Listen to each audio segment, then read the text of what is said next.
Hey, what's going on, y'all? It's your boy YouTube coming back at you again. I know I ain't been on here in a couple of days because I've been trying to enjoy my Labor Day weekend. Just need a break from YouTube. You know, so sometimes you just gotta just step away and come back stronger than ever. That's just what it's all about. I hope you guys enjoyed your Labor Day weekend. I know people are still out having cookouts. People still enjoying the last day of the pools being open for the summer today. And today I'm gonna go to one of my frat brothers' house later on today and do my fantasy draft and have some good food and enjoy the rest of my 3-day weekend. So, as you guys know, the Cowboys cut down the roster on Saturday. Oh my God, it's been a lot going on. So, one notable thing, and I know a lot of you guys are feeling the same way I'm feeling right now, and kind of confused. Cowboys cut kicker Dan Bailey. Why? My question is, why? Why did you cut Dan Bailey? Why, Lord? Why did y'all cut Dan Bailey? Now, you know, this is going to become international. They're going to be talking about this all the time. We know that when you look at this cut, you look at it as, all this says is Jason Garrett's job is clearly on the line. I mean, this cut proves that they're trying to go with a new era of the team. Like, when they said they was going younger, they was not playing. Even though Dan Bailey was like, what, 29? He wasn't that old. But yes, he's a veteran. He's been on the team 7 years. I think the only other person that's been on the team is even close is LP Laddiser. He ain't going nowhere because there's no other long snapper out there that's going to unseat him. So he probably could play forever if he wants to, because all he's doing is long snapping. As long as you can hike that ball, you good. You good, bro. But damn, Dan Bailey. Now, you look at what happened last year with his groin injury when we ended up having to sign Mike Nugent for that time that he was out.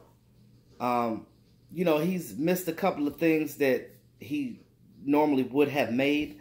Now, this offseason, this particular offseason, I never had a thought of him having an issue with the groin injury. They never said anything about him having a problem, so I don't know what the deal is. They didn't really play him in preseason. I think he made like one field goal and made it. That was it. But they had Brett Mayer playing basically the whole time. Now, you look at that 57-yard kick that Brett Mayer made with the against the Texans on Thursday night. Maybe that was something where the Cowboys was like, you know what, we need to keep this young guy. Now, granted, he's young, but he ain't that young. I think he's like 27, 28 himself. He's bounced around the league. He hasn't had a kick in a regular season game in the NFL yet. So why else would a team release a kicker that's been the best in your team's franchise for a guy that's unproven? Where they do that at? Why would you do that? I don't understand. I'm still not understanding the concept of why they cut Dan Bailey. Now, again, he did have the groin injury last year. I don't recall him missing too many this offseason. I mean, he missed a couple in training camp, but I guess they looked at Mayer like, oh, this guy's good. This is the new regime that we're going for. If we're going young, let's go all the way. That's the only thing I could think of. Because by cutting Dan Bailey, yes, you save about $3 million. But when they cut Dez Bryant, they cut $8 million. They had $8 million in that they still haven't used. Even with signing Zach Martin, they still got that money. So, because even with Zach Martin's contract being high, it's still team friendly because it's spread out. You see what I'm saying? I just don't understand why they cut him. Like, he was definitely still a good kicker. Like him and Justin Tucker were the best kickers in the league by far. Hands down, no questions to that. None. So I don't understand what the issue is. I'm not understanding what like, why did they cut him? Now, I'm not saying that Brett Mayer is not going to be able to do the job, and I'm not saying that he can't eventually unseat Dan Bailey, but I'm just like, that is a hell of a reach for you to cut your best kicker of franchise history for an unproven guy in Brett Mayer. I don't know. Unless they see something that I don't see, I mean, it is. I mean, it is what it is. maybe that 57-yarder that Brett kicked had them thinking like, this guy is the real deal. And I'm pretty sure that's what it was, but it is what it is. I stopped trying to guess what the Cowboys are doing because when I think that I'm right, I'm always wrong, and that's just with anybody. They're as predictable as the Cowboys are with their playbook. They are so unpredictable with keeping or losing players because the staff contradicts themselves. Jerry says one thing, Steven says another thing, Garrett says another thing, or Garrett is just not saying nothing. I mean, just being his conservative self, keeping it to himself. I don't, whatever. But anyway, to get to the meat of the conversation, Cowboys did reach out and get some guys off of waivers after the cuts. So they got Adam Redmond, guard, that was released from the Bills. He played about 4 games with them last year, and he was with them in the offseason. They cut him on Saturday. He is an undrafted player out of Harvard in 2017. So I really don't know much about him, but obviously if they went and got him, obviously they're confident as him as a backup because he's on a 53-man roster right now as a backup guard. They also picked up Abraham Campbell, safety out of from the Texans. He got cut on Saturday. He is a 4th-round pick from the Browns in 2015. Like I said, he was recently cut on Saturday, and he played 38 career games with 11 starts. No career interceptions. Now, that's regular season. That's not counting preseason or any other game that didn't matter. That's counting regular season. No interceptions in his career.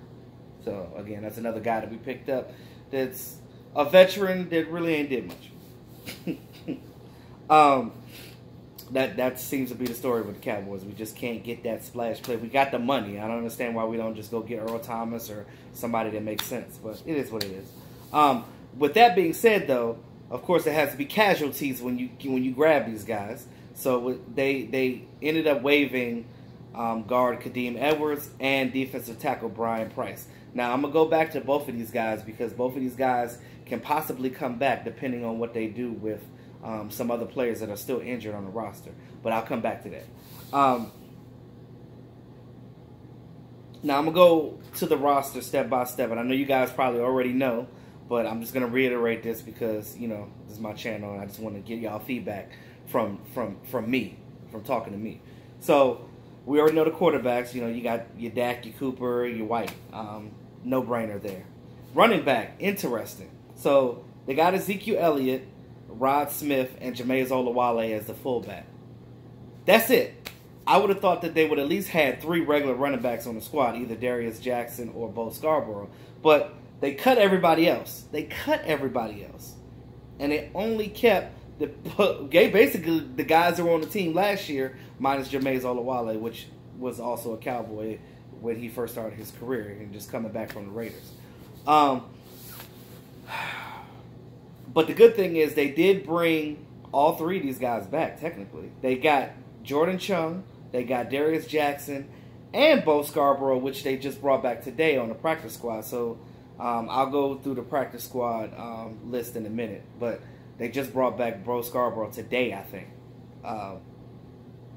for the practice squad. So those of you Alabama fans that love Bo Scarborough, he initially didn't make the team, but looks like he's still going to be here run a scout team, which is what I predicted long time ago. I said that everybody said that when Bo Scarborough, oh, he's gonna unseat Rod Smith. No, he's not. He's not. Again, it's all about experience. The team loves Rod Smith, and you know Ezekiel Elliott ain't going nowhere. But this just shows to me right now, as far as the running backs go, this just shows to me that they're gonna run the hell out of Ezekiel Elliott. They're gonna run that boy into the ground. I just hope that they don't shorten his career by doing this, because I'll be honest with you, I love Zeke. I want to see Zeke in this league a long time, whether he's with the Cowboys or not. I want to see him like an Adrian Peterson, like a guy playing well into his 30s. Because me and Adrian Peterson are clearly the same age at 33, which is weird. But, you know, it's crazy that's considered old, but whatever. It is what it is. That's just the way football is. So you look at the wide receiver position. We have Cole Beasley, Tavon Austin, Allen Hurns, Michael Gallup, Terrence Williams, and Noah Brown. Now, that Noah Brown one can change. So we have 6 receivers, but that Noah Brown one could change. They did cut Deontay Thompson, but what I'm thinking is if they end up putting Noah, well, I'll talk about that. I'll talk about that later. Tight end they kept all 4 of them: Jeff Swain, Blake Jarwin, Rico, and Dalton Schultz. All 4 of them on the roster. Despite of Rico Gathers' arrest on Friday night, they still kept them for now. So we'll see what happens with that. Offensive line. So you have Tyron Smith, Connor Williams, second-round draft pick, Travis Frederick, which his status could change depending on what they decide to do with him, Zach Martin, Lyle Collins, Joe Looney, and your backups are Cam Fleming, Parker Inger, I guess that's how you spell his name, Parker Inger, and Adam Redmond. Those are going to be your backups for the offensive line. Linebacker, we got Sean Lee, Jalen Smith, Joe Thomas, Leighton Vander Esch, Damian Wilson, Justin Marshall-Little, and they kept Chris Covington. I thought they were only going to keep 6 and put Chris Covington on the practice squad. That's what I thought, but I guess they were like, damn that. We're just going to have all 7 of these guys and just throw them on there. So kind of no-brainer there. We definitely have a deep and strong linebacker position, so I'm happy with that position right now. You look at the defensive line. Of course, D-Law, Tyrone Crawford, Malik Collins. They seem like they're pretty confident about his foot for him to play this season because they didn't put him on IR or anything or on PUP. So he's here. Randy Gregory, they seem to have full confidence in him. And I think with the Randy Gregory situation, apparently for the rest of the season, because he's in this drug program, he's going to get screened and he's going to get interviewed a lot this season. So look for him to be out during his off days, talking to NFL doctors and things of that nature.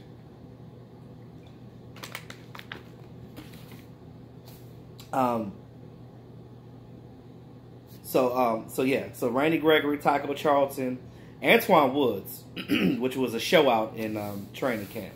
So he deserved to get on this roster. He really did. He deserved to be here.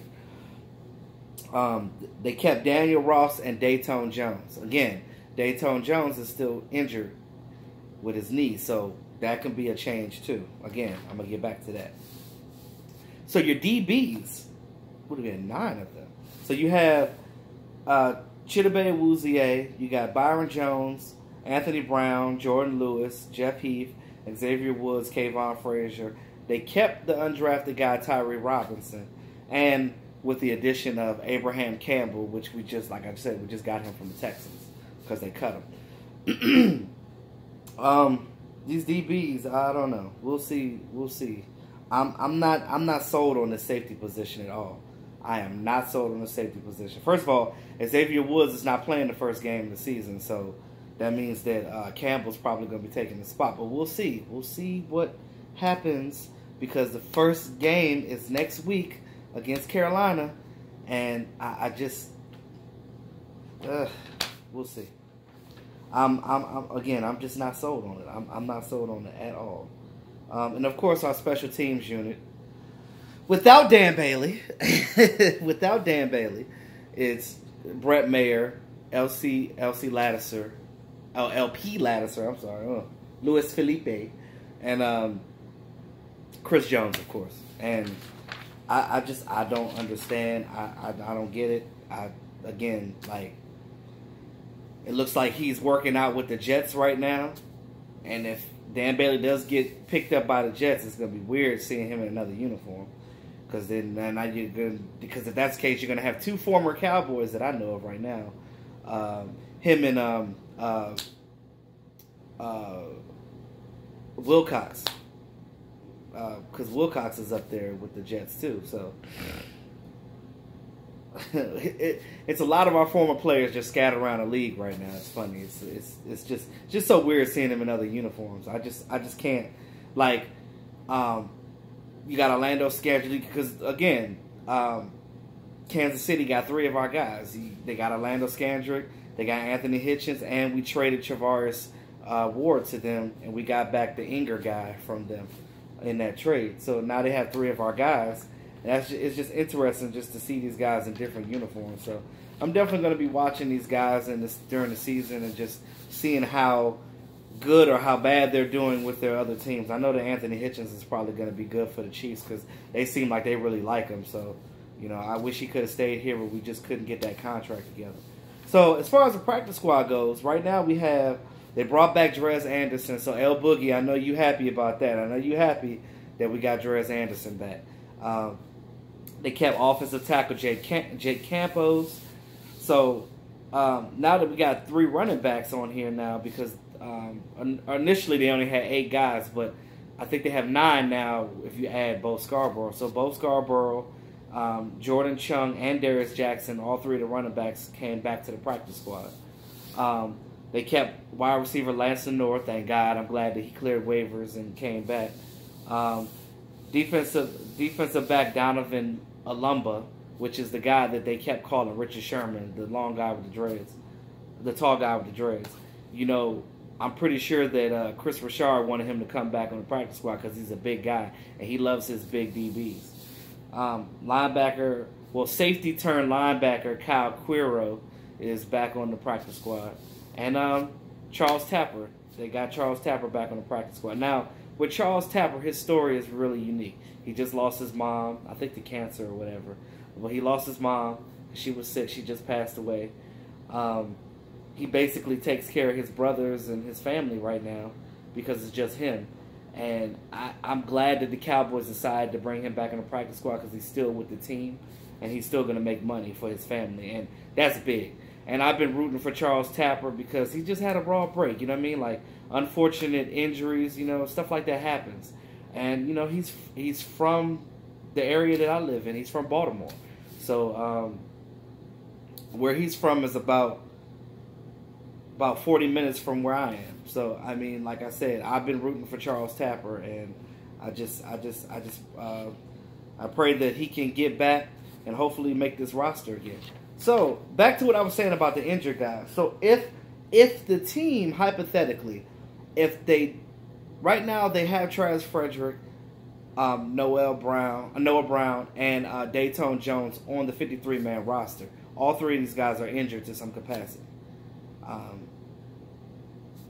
If, because of Travis Frederick's syndrome, they don't know when he's going to be able to play again. Now, they got 2 options again. They can put him on IR, 8 weeks. He could come back after 6 weeks in practice and get ready to play for week 8. Or they can do what they do now and keep him on the 53-man roster and just play him when he's ready. Now, if it were me, I would put him on IR. That way you could bring another guy back so you could have your line solidified and then make the necessary cuts when he's ready to come back. So these are three options that I think that the Cowboys should do for the guys that they cut. So if they put Travis Frederick, Noah Brown, and Dayton Jones on a week 8 IR, which I think Noah Brown, they can actually put him on and keep him on IR the whole year, for real. That's what I would do, because I want to see Deontay Thompson come back. If they do take Noah Brown and put him on IR, then they can bring back Deontay Thompson and put him on a 53-man roster. Then you still got your 6 receivers and you got your speed element. You have your speed element. Now, I think that that's probably something that they would do because it only makes sense. It only makes sense. It's almost like elementary school logic. It doesn't make sense for it not to happen. But again, it's the Cowboys, and they do things that don't make sense half the time. I love my team, but some of the moves I just be like, wow, okay. But again, they smarter than me. They're coaches. They get paid for this. I don't get paid. I just talk about it. So at the end of the day, they know better than me. So who am I to judge? I'm just a lonely old fan that don't know nothing, apparently. Whatever. But what I will say is, I would love to see Deontay Thompson come back if they put Noah Brown on IR. If they put Dayton Jones on IR, then you could bring Brian Price back on the 53-man roster because I really like Brian Price. I think that he'd be good at that 3 technique spot or 1 technique. They can put him either or. Travis Frederick. If they put Travis Frederick on IR, then you could bring Kadeem Edwards back on the roster. And then there you go with your depth. You have even more depth, and you have guys that can cover the places that you need to be covered. And that's pretty much it. I mean, that is pretty much it. I'm just shocked about the whole Dan Bailey thing. Like, most of the stuff was a no-brainer. Some of the positions, we already knew who was going to get cut off break. You already knew. I know you guys are glad that Chaz Green is gone. I feel sorry for the guy because he lost complete confidence. But I'll pray for him, and I hope that he can get with another team and gain his confidence back to be able to play again like he should. Because I'll be honest with you, I don't think that it was more so much that he sucked. He just lost his way with the Cowboys. He just couldn't get it here. Maybe he could go to another team that has less talent on it, and maybe he could shine more. Who knows? Because the bar is set high with the Cowboys with your offensive line. Because anytime you got a team with at least 3 All-Pro and Pro Bowler offensive linemen, it's hard to be anything but elite. Because if you're not, you're going to... I mean, I'll be honest with you. As a fan base, we are hella spoiled because we have a lot of talent on our team. We just can't get it together as far as getting to the big game. And a lot of that has to do with coaching. And I'm going to tell you that right now. So, we already know that Jason Garrett's job is on the line based off of these decisions they made and based off of cutting Dan Bailey. You don't cut a player of that stature and put in a guy that's unproven without any type of real explanation. First of all, there's no explanation to it because none of it makes sense. Now, again, I'm not taking nothing away from Brett Mayer. I think that he actually will kick good for the Cowboys. Again, I'm not saying it was a bad choice. I'm just saying they could have put him on a practice squad if they really wanted to. They still have another spot on this practice squad. They could have cut Brett Mayer and brought him back because there wasn't nobody else going to get him before waivers. They could have brought the boy back. They could have put him on a practice squad, and we still would have had Dan Bailey. They didn't give Dan Bailey a chance. I feel like if they would have gave Dan Bailey a chance this season, and for some reason he was gassed out or he can't do it no more, then that's when you make the decision. You make the decision when the guy starts to falter. Now, again, yes, he missed a couple of kicks here and there. But, again, we know what Dan Bailey can do. How many times have you watched a game where you're just sitting there looking at Dan Bailey like, you go get a sandwich right after we score a touchdown because you're like, I get up and get a beer or something or get a soda because you know that that field goal is going in. You don't ever think twice that field goal is going to be missed. So that's just how I feel about that. Now, like I said, if he goes to the Jets, they just got them a great kicker. All of a sudden, the Jets are a better team now because they got Dan Bailey. That is if they sign him tomorrow. Because I know it's a holiday today, so I don't know if teams are really making and it's an off day for a lot of teams too, so I don't know if any decisions are being made today, but he's up there working out, so we'll see what happens. We knew that he was a player that's not going to stay on the free agency list long because of his track record, obviously. And I know you guys feel the same way I feel about this. It's just that was the biggest shocker. Like, I was so shocked I couldn't even do a video. I was so shocked about it, I had to take a 2-day hiatus from y'all. I know y'all missed me or whatever, but I'm back now. So, well, maybe you didn't miss me. It is what it is. But that's what I have for that one. If you guys have anything to say, let me know in the comments. Like, share, comment. Thanks again for all my subscribers. I appreciate all y'all support throughout this process and my journey as a YouTuber. It's your boy YouTube Blue, always keeping it real. I'll talk to you guys later. I'm about to get up, get ready, get some barbecue in my belly. I'll talk to y'all later. Have a great day.